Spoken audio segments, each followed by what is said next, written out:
This is an example of layers being used to show different types of lines. Lines are drawn specific ways to mean certain things. In this case, I'm going to take a mechanical example. Each industry has their own types of line types and line weights and colors that are often used. But this would be typical of a mechanical one. You can see a series of lines.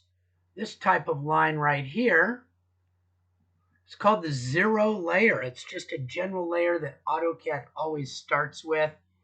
And it doesn't really have much meaning, but people draw with it sometimes. The next one that you can see says it's the center layer. So a center line indicates the middle of a hole. And so if I want to note where the middle of a hole is, I would use the center layer.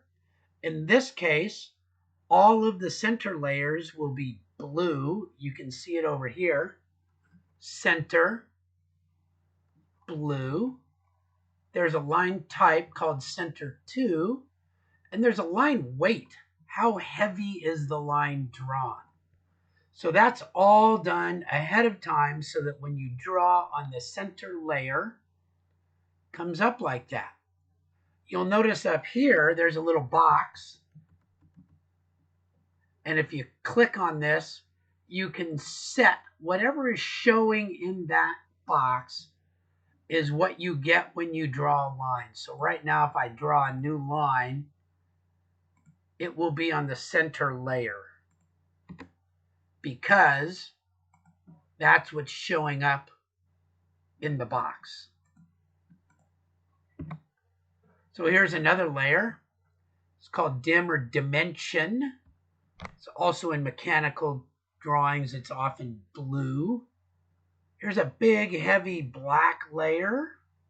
It's thick. It's called the geometry or object.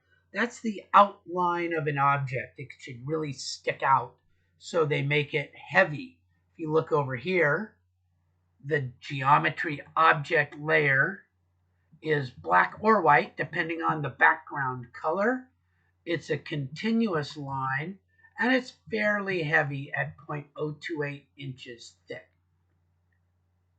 This one here is the hidden layer. Sometimes you need to show a representation of a line that's not on the surface. It's hidden underneath. So you would break the line like this with the hidden layer, and text and annotations usually end up on their own layer.